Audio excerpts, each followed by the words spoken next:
அன்பார்ந்த தோழர்களே, என் உயிரின் உயிரான விடுதலை சிறுத்தைகளே, அனைவருக்கும் வணக்கம். பெரம்பலூரிலிருந்து முகநூல் நேரலை வாயிலாக உங்களை சந்திப்பதில் மகிழ்ச்சி அடைகிறேன். ஆகஸ்ட் 17 தமிழர் எழுச்சி நாள் ஆண்டுதோறும் கடைபிடித்து வருகிறோம். இடைவெளியில் இன்னும்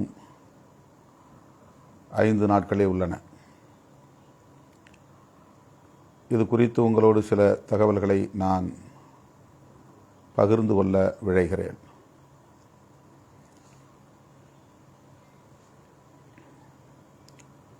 மாவட்டம் தோறும் இதற்கான ஏற்பாடுகளை மாவட்ட நிர்வாகம் மேற்கொண்டு வருகிறது என்பதை அறிவேன். அதற்கான கருப்பொருள் என்ன என்பதை ஏற்கனவே நான் முகநூல் நேரலை வாயிலாகவும் நிகழ்ச்சிகளின் பொதுக்கூட்டங்களின் வாயிலாகவும் கூறியிருக்கிறேன். திருச்சிராப்பள்ளியில் நாம் நடத்திய மதச்சார்பின்மை காப்போம் பெருந்திரள் பேரணி, அது குறித்து விரிவாக நாம் பேசியிருக்கிறோம். அதே கருப்பொருளைத்தான் இந்த பிறந்தநாள் விழாவுக்கான மையப்பொருளாக மக்களிடையே கொண்டு போய் சேர்க்க வேண்டும். கவியரங்குகளாக, கருத்தரங்குகளாக, பொதுக்கூட்டங்களாக முன்னெடுக்க வேண்டும் என்று ஏற்கனவே சொல்லியிருக்கிறேன். மீண்டும் அதனை நான் நினைவூட்டுகிறேன்.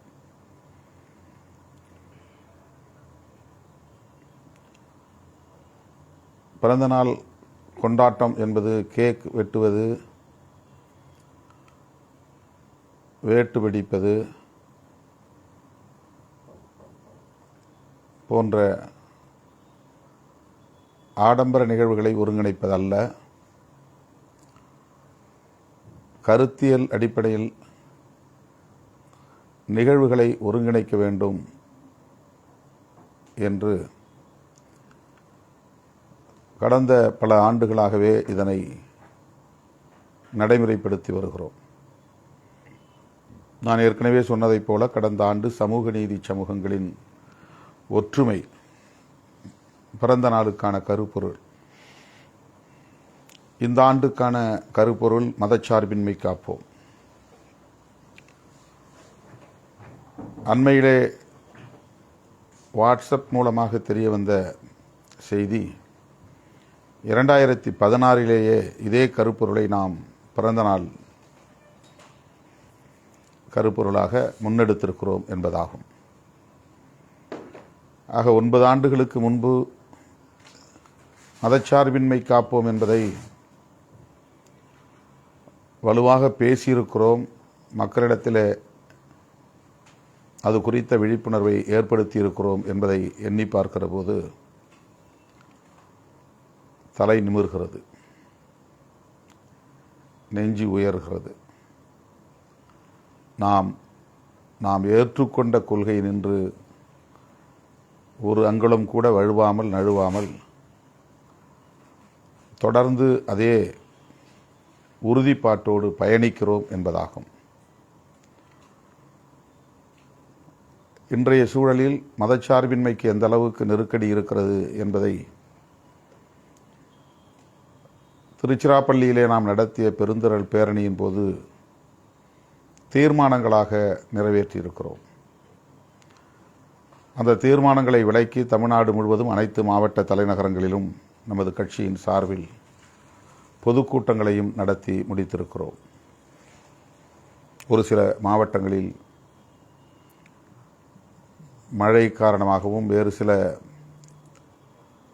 நிர்வாக சிக்கல்களின் காரணமாகவும் நடத்த இயலாமற் போய்விட்டது. 5 அல்லது 6 மாவட்டங்களில் நடைபெறவில்லை. 30க்கும் மேற்பட்ட மாவட்டங்களில் வெற்றிகரமாக நடந்தேறியிருக்கிறது. நான் சென்னையிலும், அதாவது செங்கல்பட்டில் ஒருங்கிணைக்கப்பட்ட நிகழ்ச்சியிலும் ராணிப்பேட்டையில் ஒருங்கிணைக்கப்பட்ட நிகழ்ச்சியிலும் பொதுக்கூட்டத்திலும் பங்கேற்று தீர்மானங்களை விளக்கி பேசியிருக்கிறேன். அதைப்போல அனைத்து ஒருங்கிணைந்த மாவட்டங்களிலும் இந்த கூட்டங்கள் சிறப்பாக நடந்தேறியுள்ளன. இப்போது ஆணவ கொலைகள் தடுப்புச் சட்டத்தை தமிழ்நாடு அரசு இயற்ற வேண்டும் என்று வலியுறுத்தி இருக்கிறோம். அனைத்து மாவட்ட தலைநகரங்களிலும் 2 கட்டங்களாக நடந்திருக்கின்றன. 9ஆம் தேதி சென்னையிலும் விழுப்புரத்திலும் நடந்தன. 11ஆம் தேதி நேற்று தமிழ்நாடு முழுவதும் அனைத்து மாவட்ட தலைநகரங்களிலும் நடந்துள்ளன.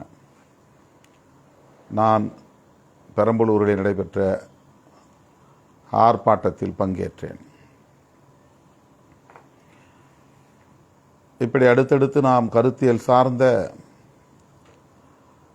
பரப்புரைகளை மேற்கொண்டு வருகிற அதே வேளையில் பிறந்த நாளை ஒட்டி முன்னெடுக்கிற நிகழ்வுகளிலும் அதே கருத்தை வலியுறுத்த வேண்டும், அதனை தீவிரமாக முன்னெடுக்க வேண்டும், அதனை வெகு மக்களிடத்திலே கொண்டு போய் சேர்க்க வேண்டும், விவாதத்திற்குரிய உரையாடலுக்குரிய பேசுபடு பொருளாக அதனை கூர்மைப்படுத்த வேண்டும் என்கிற அடிப்படையில்தான் இந்த ஆண்டுக்கான பிறந்த நாள் கருப்பொருளாக மதச்சார்பின்மை காப்போம் என்பதை அறிவித்திருக்கிறோம். எனவே இயக்கத் தோழர்கள் மாவட்டம் தோறும் நடத்துகிற நிகழ்வுகளில் அரங்க நிகழ்வுகளாக கூட ஒருங்கிணைக்க வேண்டும். ஆங்காங்கே மதச்சார்பின்மை காப்போம் என்கிற பெயரில் பிறந்தநாள் விழாவை நடத்தலாம், நடத்த வேண்டும். வழக்கம்போல பிறந்தநாளை ஒட்டி பேச்சு போட்டி ஆகஸ்ட் 30, 31ஆம் தேதி வரையிலும் கூட நீட்டிக்கலாம். 17ஆம் தேதி தான் நடத்த வேண்டும் என்று இல்லை. கவிதை போட்டி, திருக்குறள் ஒப்பித்தல், பெண்களுக்கான போட்டிகள், விளையாட்டுப் போட்டிகள், மாநில அளவில் அல்லது மாவட்ட அளவில் கபாடி போன்ற நம்முடைய பாரம்பரியமுள்ள விளையாட்டு போட்டிகள் விளையாட்டுகளை போட்டிகளாக நடத்தி இளைஞர்களிடையே இந்த இயக்கத்தின் கருத்தியலை எடுத்துச் செல்ல வேண்டும், அவர்களுக்கு பரிசளிக்க வேண்டும்.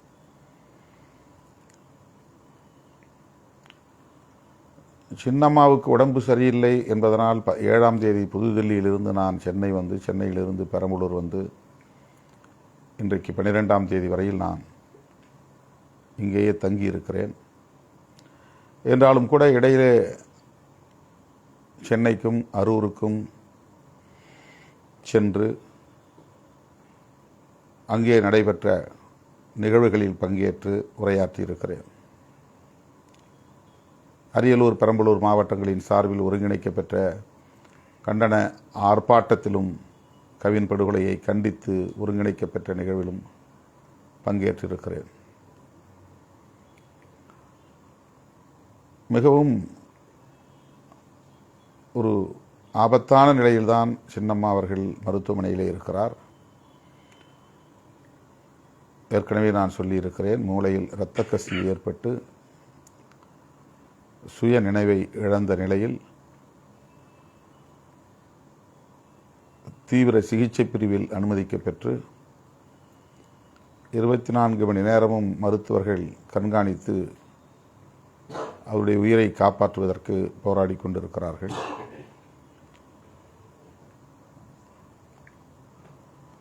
அதனால் நானும் இங்கேயே இருக்கிறேன். இந்த நிலையில் தோழர்கள் பல மாவட்டங்களில் இருந்து நாள்தோறும் நூற்றுக்கணக்கிலே வந்து போவது பெரும் சங்கடத்தை ஏற்படுத்துகிறது. இயக்கத் தோழர்கள் தயவு கூர்ந்து இது போன்ற நெருக்கடியான ஒரு சூழலில் என்னை மேலும் நெருக்கடிக்கு உள்ளாக்க வேண்டாம், பெரம்பலூருக்கு தேடி வர வேண்டாம், மருத்துவமனைக்கு வந்து சின்னம்மாவை பார்க்க வேண்டும் என்கிற முயற்சிகளை மேற்கொள்ள வேண்டாம். அவர் நலம் பெற்று உடல் தேறி மீண்டு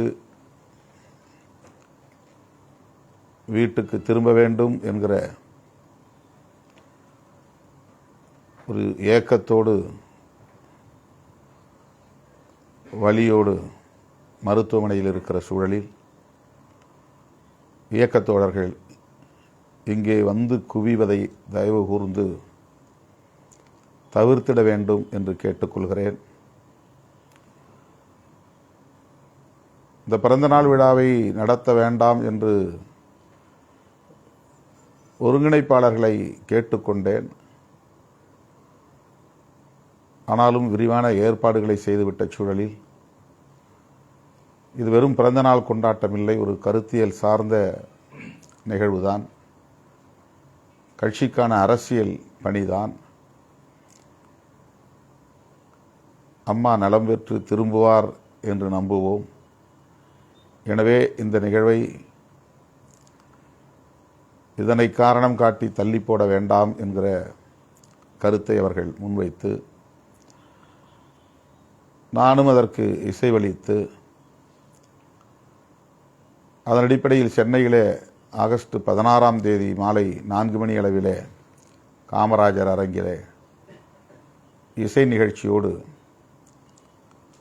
தமிழர் எழுச்சி நாள் தொடங்க உள்ளது, நடைபெற உள்ளது.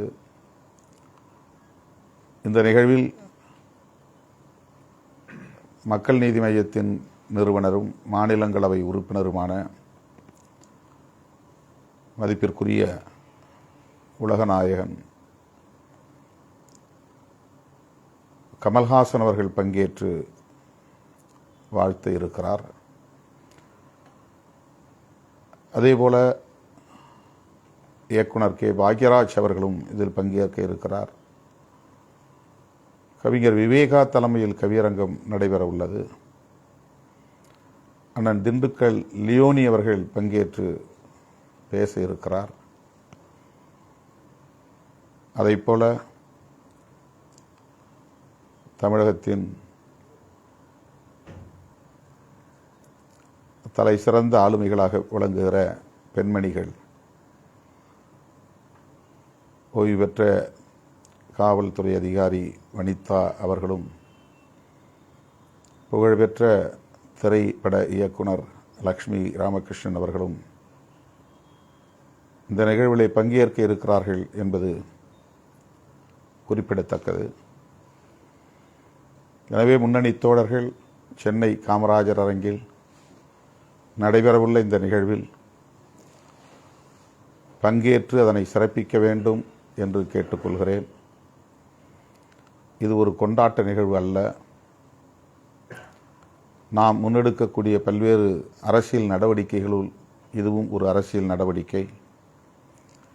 திருச்சிராப்பள்ளியிலே நடத்தியது பெருந்திரள் பேரணி. சென்னையிலே காமராஜர் அரங்கில் நடைபெற இருப்பது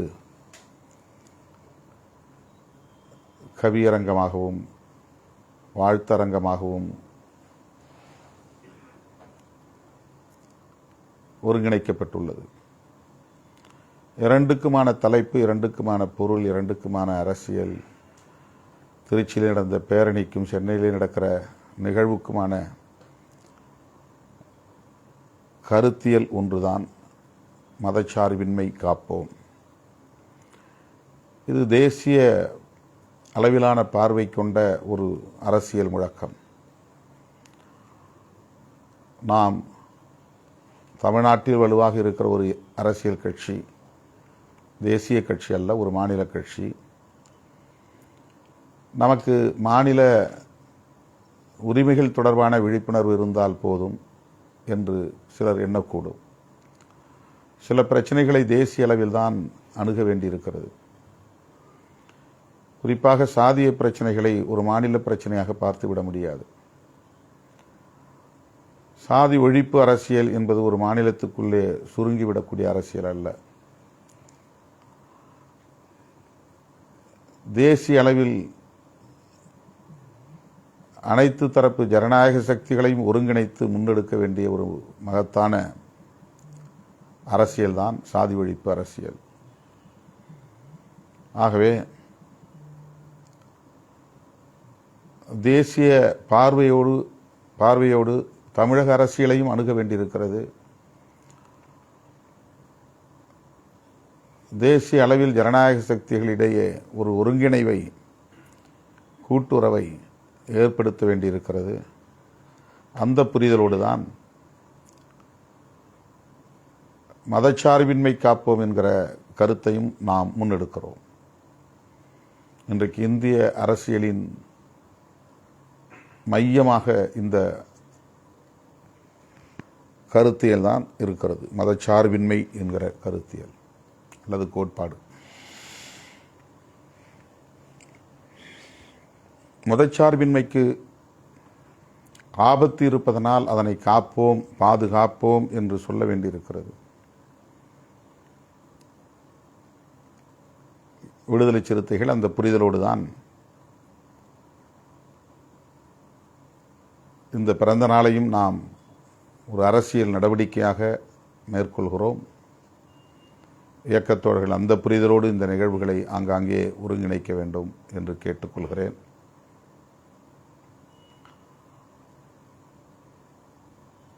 முன்னணி பொறுப்பாளர்கள், முன்னாள் இந்நாள் மாவட்ட ஒன்றிய நகர பொறுப்பாளர்கள், மாநில பொறுப்பாளர்கள்,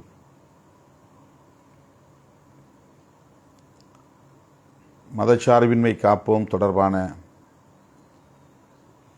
பரப்புரைகளை பல்வேறு வடிவங்களில் முன்னெடுக்க வேண்டும். ஆகஸ்ட் 17 தான் பிறந்த நாள் என்றாலும் கூட அந்த ஒரே நாளில்தான் இதை செய்ய வேண்டும் என்று இல்லை. தொடர்ந்து ஆகஸ்ட் 31 வரையிலும் செய்யலாம், அதை தாண்டியும் செய்யலாம். அடுத்த ஆகஸ்ட் 31 வரையிலும், 31ஆம் தேதி வரையிலும் கூட இந்த நிகழ்வுகளை ஒருங்கிணைக்கலாம். ஆகவே நிகழ்வு உண்டோ இல்லையோ என்கிற ஐயம் இருக்கலாம். சின்னம்மாவின் உடல்நலம் கவலைக்குரிய நிலையில் இருப்பதனால் அந்த ஐயம் மேலும் வலுவாகி இருக்கலாம். 7ஆம் தேதி கொண்டு வந்து மருத்துவமனையில் சேர்த்த போது இருந்த நிலை இப்போது மாறி ஒரு முன்னேற்றத்தை காண முடிகிறது. லேசாக கை கால்களை அசைக்கிறார், கண் விழிக்கிறார். அவருடைய உடல்நலம் தேறி வருவதாகவே நான் நம்புகிறேன். மருத்துவர்களும் நாம் மிகுந்த கண்காணிப்போடு சிகிச்சை அளித்து வருகிறோம். மீண்டு வருவார் என்கிற நம்பிக்கையோடு நாம் இருப்போம் என்ற உறுதியை தந்திருக்கிறார்கள். அந்த நம்பிக்கையோடு தான் 17ஆம் தேதி நிகழ்வை தொய்வின்றி நீங்கள் நடத்த வேண்டும். எந்த காரணத்தை முன்னிட்டும் மாவட்ட அளவிலான நிகழ்வுகள் தவிர்க்கப்படக்கூடாது. எப்போதும் நாம் சுறுசுறுப்பாக இருக்க வேண்டும். எப்போதும் நாம் இயங்கிக் கொண்டே இருக்க வேண்டும். எப்போதும் நம்முடைய களத்தில் அதற்குரிய செயல் திட்டங்களோடு இயங்க வேண்டும். ஒரு இடைவெளி ஏற்பட்டால் கூட பெரும் பின்னடைவு ஏற்பட்டுவிடும். சிறு தொய்வு ஏற்பட்டால் கூட பெரும் பாதிப்பை சந்திக்க நேரிடும். அரசியலில் 24 மணி நேரமும் விழிப்பாகவும் இருக்க வேண்டும், துடிப்பாகவும் இயங்க வேண்டும். எனவே இது ஒரு தனிநபருக்கான பிறந்தநாள் கொண்டாட்டம் என்று கருத வேண்டாம். தமிழர் எழுச்சி நாள் என்கிற பெயரில் தமிழர்களை எழுச்சி பெற செய்வதற்கான அனைத்து நடவடிக்கைகளையும் நாம் மேற்கொள்ள வேண்டும் என்பதற்காக இதனை அழுத்தி சொல்ல கடமைப்பட்டிருக்கிறேன்.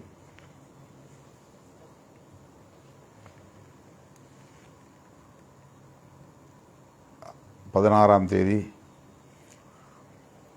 இந்திய கம்யூனிஸ்ட் கட்சி நடத்துகிற நிகழ்ச்சியிலும் நான்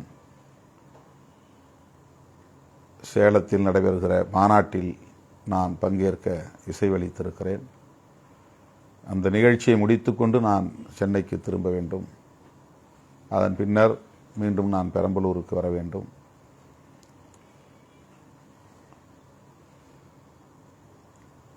இந்த சூழல்களை எல்லாம் கருத்தில் கொண்டு தோழர்கள் அவரவர் பகுதிகளில் இருந்து நிகழ்வுகளை